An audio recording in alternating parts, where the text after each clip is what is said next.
Let them fix fuel and line. That's the reason why I'm brother. What happened? We are hungry.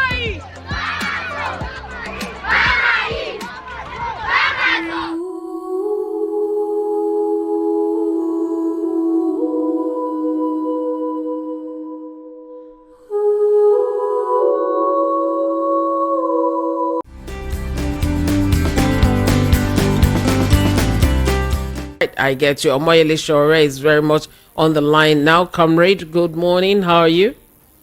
Good morning. How are you today? I'm doing pretty good. And how have you been? Busy and also very excited at the fact that our people are taking up the gauntlet and fighting the fight, a good fight. And you're also excited that finally the president got to speak to, right? I wasn't fighting for him to speak. I don't care. I just set a little trap for you like this. You just okay. So let's move on now. So far, so good. What has it been like? We've been seeing the news, but you guys have been in the thick and thin of it all. Share with us, please. The protest they want till now.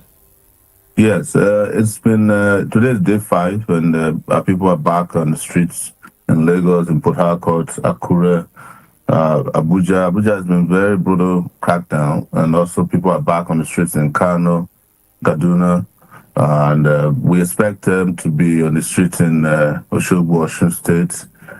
Plateau did impose a curfew, 24-hour curfew overnight to prevent people from coming out in Jos. But I've seen I've heard words that regardless, some people did come out in Jos today. So this is going on pretty well, way more than they had expected. So but we must not also forget the people who have made supreme sacrifices, those who were killed by the police and thugs in the northern parts of the country, those who have been injured in Abuja. And there was a death also in Abuja where someone was killed by the police, and a lot of injuries in Abuja, including the ones affecting journalists. Yeah, and I read them telling the journalists that when you're coming next time, wear your uniforms for you to come. Does that give anybody any right to hurt anybody, whether you're a journalist or not? Maybe that's a question that should be asked. The issue about journalism these days is that there's a lot of journalists out there who are not, who don't want to be identified. And there are a lot of journalists too, because of the nature of social media, who are just out to document events, and they don't necessarily have affiliation with media houses. So where are they going to get tags? Where are they going to get reflector jackets? And where are they going to get bulletproof vests? Since the police and the DSS are shooting live bullets in Abuja against journalists and peaceful protesters. This morning, while we're taking a look at the papers, we saw this one from the Nation newspaper that showed as if the protest has lost momentum, that protesters leave Lagos ground, desert Abuja, Benin venues, and that when the president made a speech, quarrel erupted because some said, okay, he has answered us and all that. That's what this paper had carried, and we saw it this morning. What's the reaction to this? Did the crowds thin out, or are you still gathering or gaining grounds? I mean, they said Lagos has called off. That's the Nation. The Nation newspaper. Well, I don't, you tell me, has Lagos called off? Is Lagos not back on the streets at Ojota this morning as we speak live? Are the people of Kano not back on the streets? Abuja, they're gathering, but there's been a lot of crackdown and repression in Abuja. Kaduna is back on the streets. So what do you expect the Nation to write? The Nation is Tinubu's paper. So now that they are back on the streets, What is the dialogue level like? Because I am quite worried, right? The way the police has handled things, the military and so on. Even Wale Soyinka, the prof, came out and said, this is wrong. The president did not even address that in the speech, that he should have addressed this, that this has been handled wrongly. With the deaths that have been recorded and the brutality recorded so far in some parts of the country, are you guys going to take this up with any organization? Are you going to take the government to court, or at the end of it, everything will just go away like that? No, it won't go away. You remember 2020 NSAS? Yeah. I said it during that period that it was the first time a new generation of Nigerians tasted activism. And what they did to them in 2020 is something that they would never forget. It's the driving force that took us to where we are today. But in 2020, they thought it was over after the next day. But look at, after 2020, this is 2024, 4 years later, look at the massive number of people that came out to commence this protest that we're talking about. It's unprecedented. And when I mean unprecedented in terms of geographical spread in particular, because even 2020, there was practically nothing beyond Abuja. When I said there are some states in the north that did participate, but it was from Abuja and below. So, but look at this one now. Even as we speak, people in Gombe, people in Yobe, Maiduguri, Kano, Kaduna, people in Katsina, they're all out, all out. The same thing is happening in Lagos today. Akure joined. There's Benin City. There's Warri, Sapele as we speak. So does it look to you that the young people of this country have not advanced more than the leaders? The leaders are still living in the past. The young people are looking into the future, and they're fighting to guarantee a future in which there will be success for their existence. There will be prosperity. There will be peace that has been brought about by justice, not just peace of the graveyard. What about the destruction that followed? Did anybody envisage this? Because one of the complaints that was given was the fact that for some of those places, especially in the north, they didn't have recognizable people arranging the people, moving people, or just generally speaking to the crowd. So a lot of young, small children went out into the street. A lot of destruction went on, and people, as we already know, died. For instance, they said death toll, according to the report from Daily Trust, about 18, but the police is reporting 7, and injuries. And so far, approximation of worth of goods lost so far, about 6 billion naira. Did that not worry the team? Because the complaint, again, I repeat, is the fact that nobody was organizing these people. Or do you think that something went wrong somewhere? I don't think we should be speaking in a manner that is contextually incorrect. You have to just look at the videos in Kano. I'm actually surprised at how organized Kano protesters were. Not only were they organized, when they started their protest, they went and visited the governor and presented their grievances to the governor. It was when they were leaving that another group, sponsored by the political party in power, APC, attacked them. The governor of Kano State, and I'm referring you to this now so that you can get this right, said, I watched it yesterday, that some politician that has been appointed in Abuja was the cause of the looting and the violence. The violence that took place on Saturday was carried out by the police. That was also very organized because the people protesting were carrying leaves. And the people you call children are not children, they are hungry people. When there is hunger in any country, the first set of people that are affected are kids, little kids. So any one of them that can stand on their feet would protest. There's nothing you can do about it, because they are driven by hunger. They want to eat. And sometimes also we misrepresent facts by claiming that people who look small are children. So many of the people you see in Kano that you call children are people whose growth was stunted by hunger. A lot of them are in their 20s, but because they haven't had access to great nutrition, they might look very small to you. And they know that if they had access to food, they will be as tall as you and I. So why won't they fight to end hunger? This is a struggle to end hunger and poverty, first and foremost. What we have then done is to put this within the context of the problems that will solve hunger and poverty issues on the long term. It's not about buying and distributing rice. And there was an analysis that was made yesterday by a guy on TV, on the program that I was on, that the amount of rice that the federal government sent to states meant that 6 Nigerians will have to share one module of rice.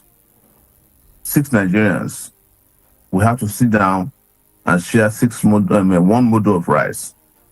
So, and that's only once. It's not available every day. Just once. This one-time intervention.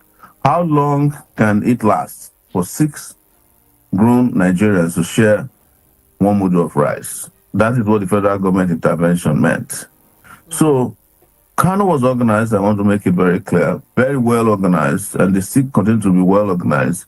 They march, they carry leaves, which is a sign of peace, that we are here for peace. And then the police just will ram into them and shoot directly at them. So many of the people that died in a stampede. Some were directly shot by police officers that were caught on tape. Joseph? Okay, Oga Sowore, thank you for joining us. Last week we have the spokesperson of the police with us, and he said that the IGP, the police in Nigeria, cannot sit down and allow any Nigeria to be killed or being harmed, and that is why they now issue a red alert. And they're equally saying that it is because you are yet to be free from the last year election that maybe you are trying to pay back that because you did not, you are not the one that was declared winner. That is why you are outside, and you are now instigating a lot of things in Nigeria to destabilize the system. What will be your response? The person that you brought on your show is foolish. Very foolish, and these are the incompetent people handling the police force. Do you think that is a bit harsh? It's not harsh, it's been truthful. Some of the police officers who are DIGs and even the IG now, they were just entering the police force when I became the student union president of the University of Lagos in 1993. That's 31 years ago, right? So you can ask DIG Frank Omba. He entered the University of Lagos after I left the University of Lagos in 1995. He will tell you, there were students that came after me at the University of Lagos because he told me personally that he attended in lag after we left or during the time I was about to leave. So how would they then say that it's because of 2023 election that they stole? And who did I lose against in 1993 when I fought for democracy? Or 1995, 1994, 1996, 97, 98, before I left Nigeria. And have been doing since I left Nigeria. I've come back to Nigeria. So which election did I lose when I was fighting against Yar'Adua when they didn't want Jonathan to become president? Which election did I lose at that time? That's why I said they are foolish. And you should stop bringing foolish people to say foolish things on your shows. I'm not harsh. It's something I will say to them even if I see them face to face, and you know that about me. I did not leave the country to go and protest or instigate protest. When I was in Nigeria, even on that restriction, when the judge ruled that I am restricted to Abuja and should not speak, I was protesting. I was protesting when I was shot in a tie. I was protesting when they broke my nose January 2021.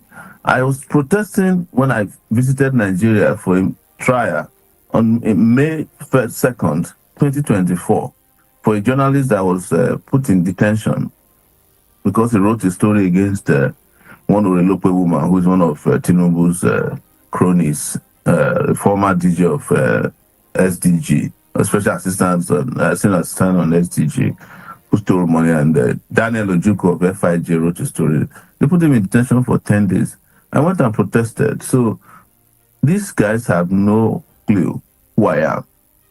And the ones that know me will not come and say that. And those are the ones that I've mentioned to the top hierarchy of the police, because a lot of them were not. Some of these guys they're talking to they have not entered. They have not finished secondary school when I was student union president at the University of Lagos. So the protest so far, the president's speech, did it address anything? Or that they should equally come and talk, sir. Yeah, It did not.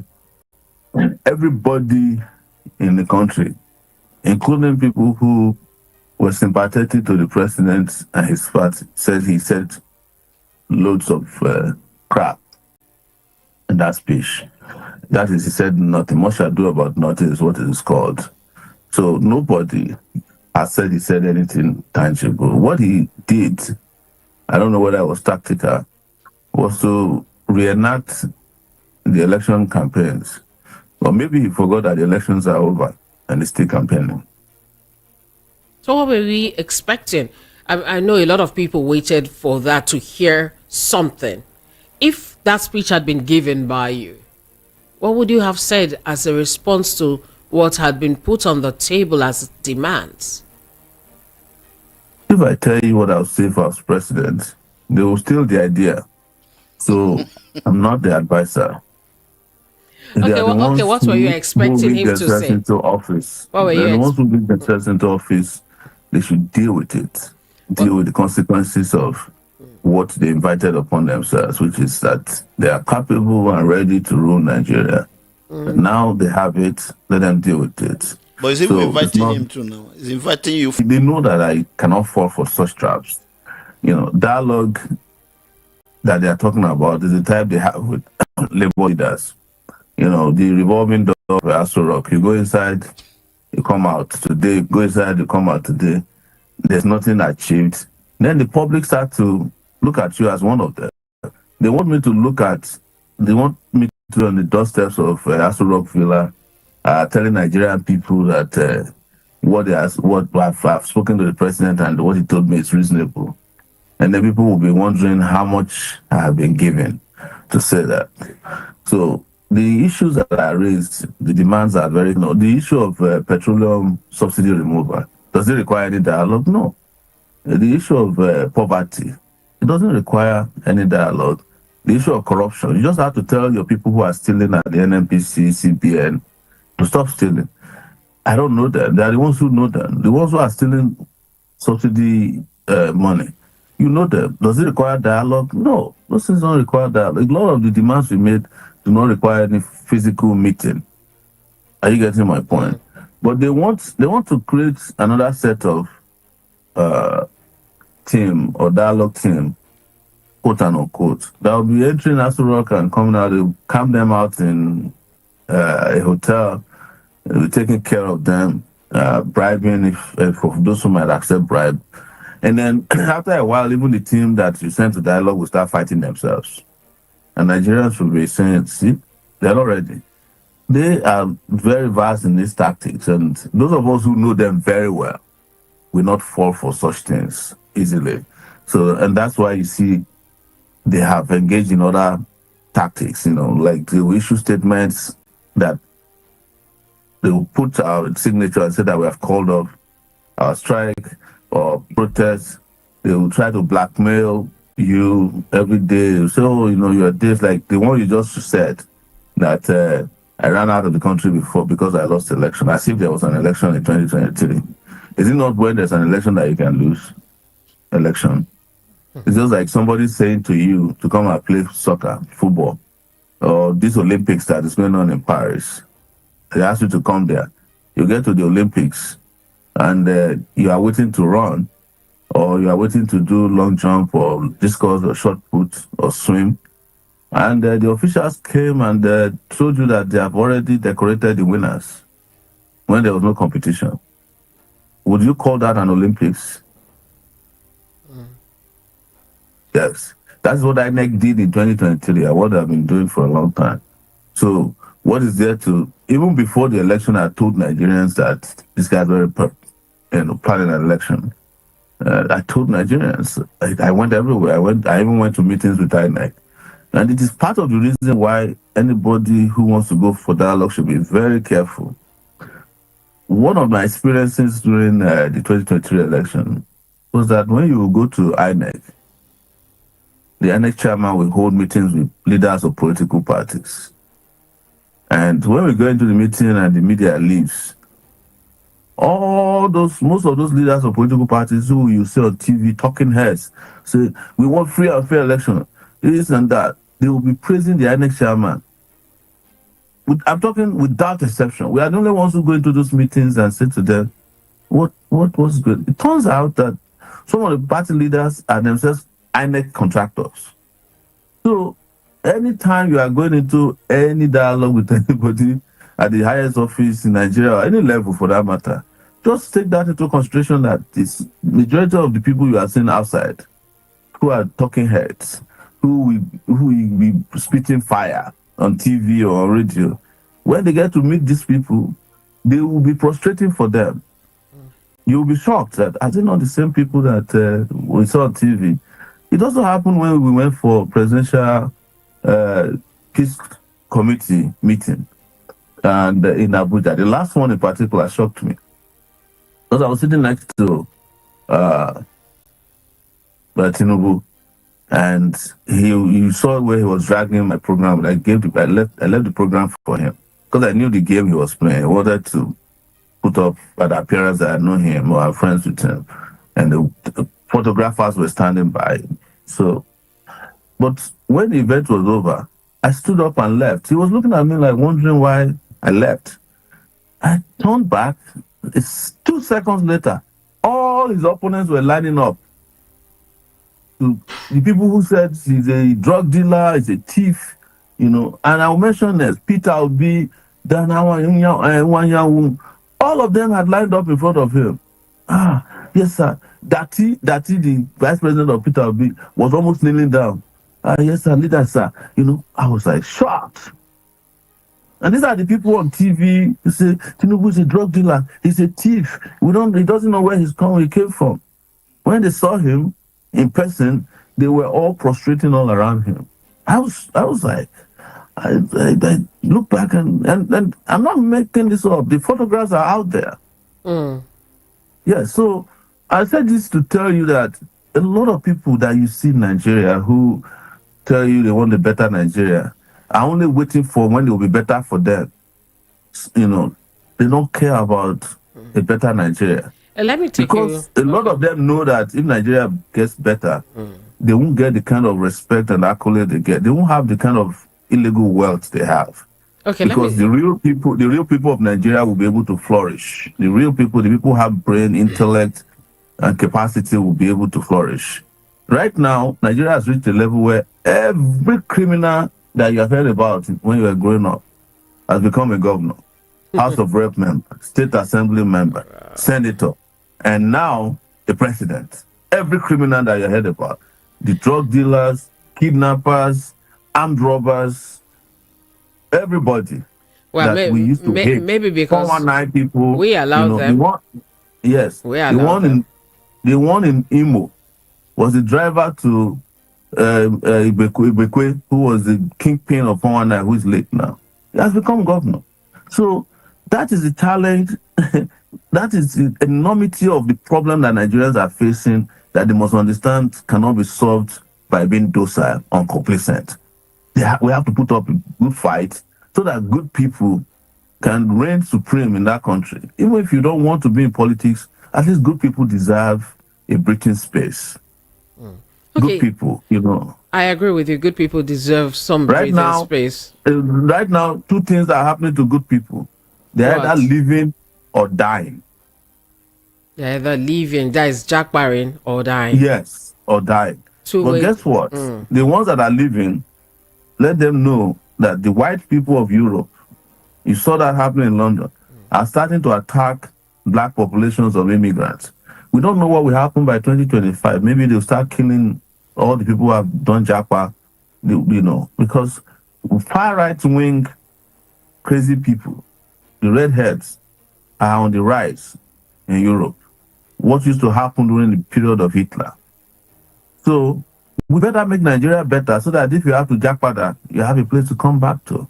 Now, let me go back to the speech now, because there are some good points in the speech too. For instance, the 570 billion naira released to 36 states for livelihood support. The governors handed to the governors and so on, because the states have their role to play in all this. They've also processed for student loans the payments of about 45.6 billion naira and other things listed here. If the governors are doing the right thing with these monies, for instance, 570 billion naira, that should go a long way in ameliorating the sufferings of people.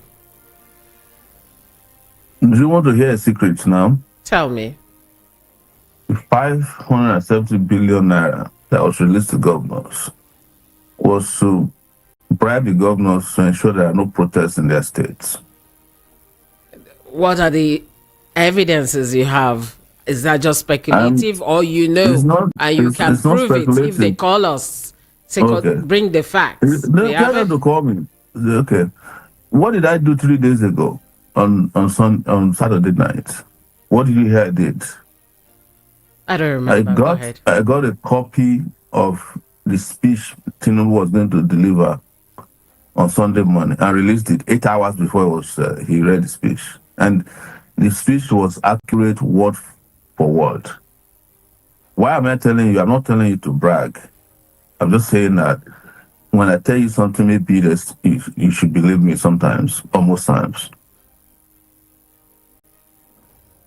And at any rate, any money given to state governors is as good as giving the money to armed robbers in Nigeria.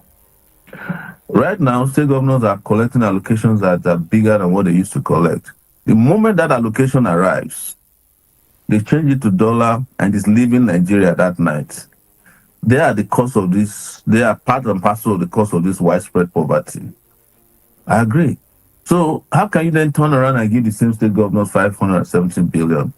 You should have as well just changed the money, or ask the Central Bank of Nigeria to send the money to every Nigerian out there who is hungry. How can you give money to governors? Governors are some of the worst thieves of public resources in Nigeria. State governors. That's very strong statements we're making on the air. This is we're on the air now. We are in very strong terms. And the headwinds at this time must be going in the direction of where we should say it.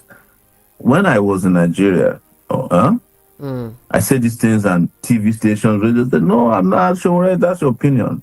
And I would tell them one thing, which is what Fela used to say. I say they can take me to court.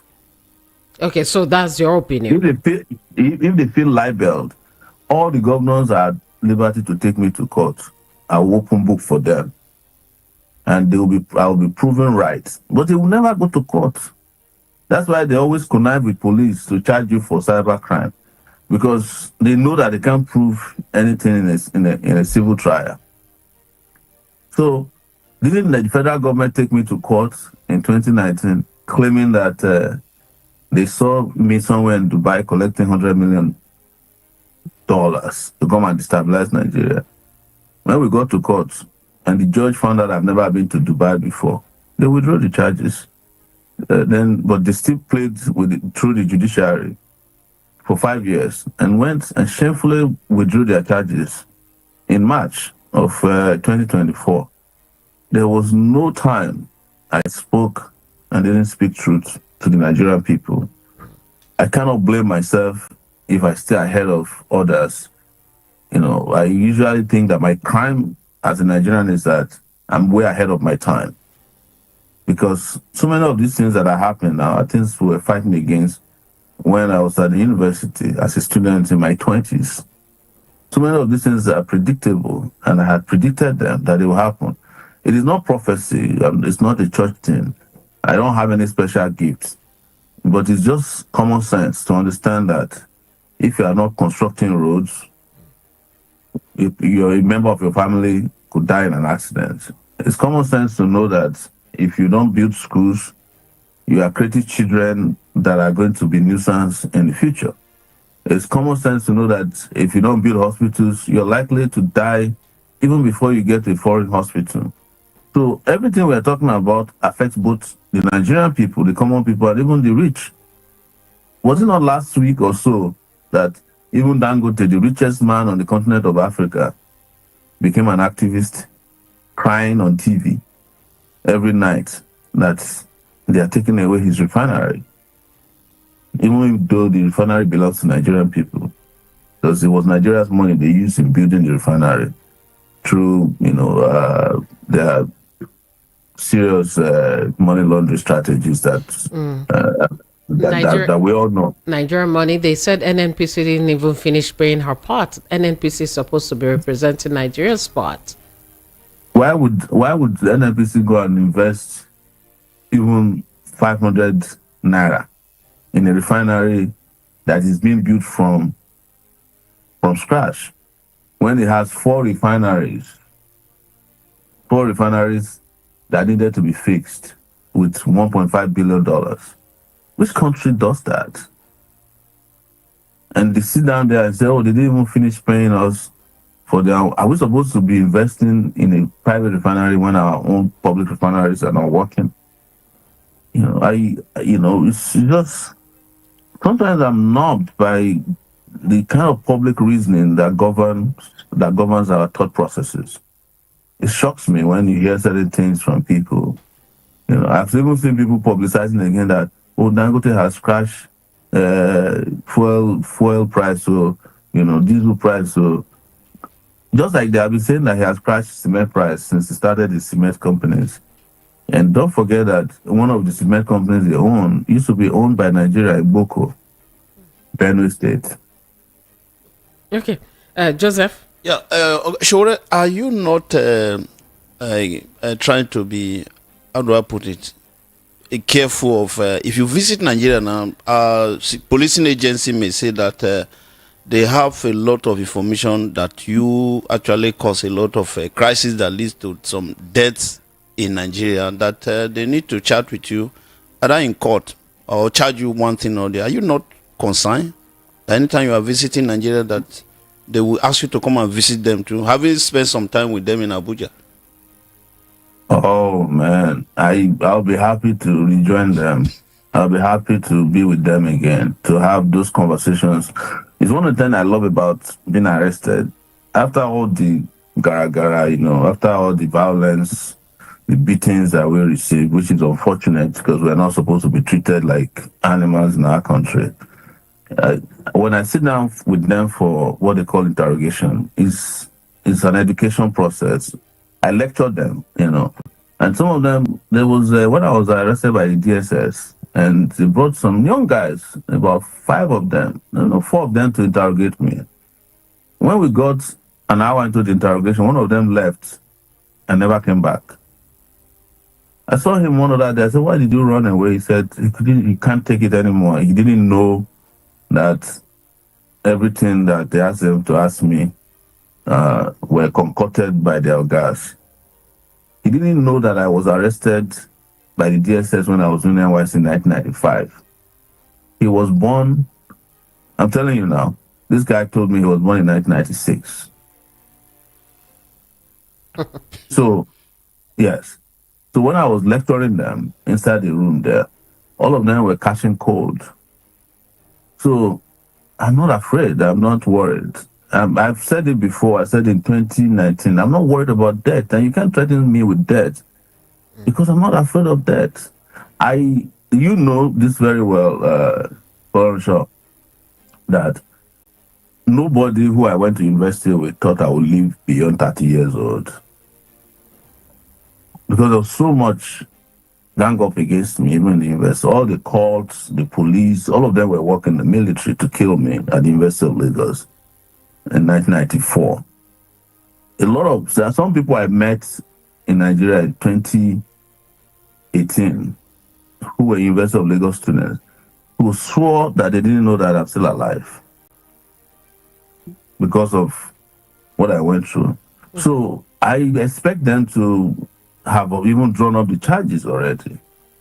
Because some of them have called me that they regretted withdrawing the treason charges against me and they want to have new charges. But what I can promise you is that I'll be back.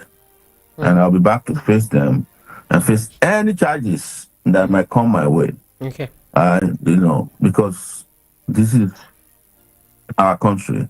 Any sacrifice that can be made to give Nigeria a fresh lease of life, we should be willing to give it, because some people have just done that this last week in the north. They laid their lives on, they laid their lives down so that we can have a brighter future for their country. Okay. And some of them are not as old as I am. I'm 54 years old.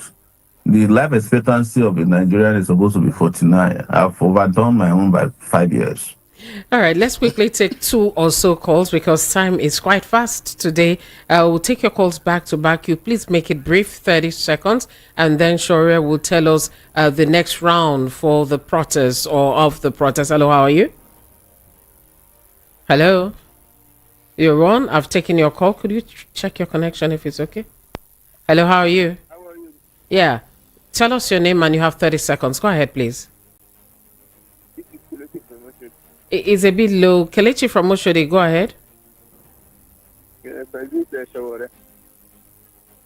He greets you. See this government, I don't know where they are leading us. Okay, just make the points. You have only 30 seconds. Make the point. Government that did not have any sympathy for the people, have no vision. Government of liars, I don't know what they are doing. Thank you, my sister. Thank you. That was a bit low. I didn't really hear what the person had to say, but 0700 903 903 903. We're going to take about 2 more calls. Hello, how are you? Hello? Yeah, your name? Morning. Okay, your surrounding is louder than you. Okay, what I'm saying is that I listen to all the interview and that's what happening to people. But I won't say that now, people are beginning to tell us the truth.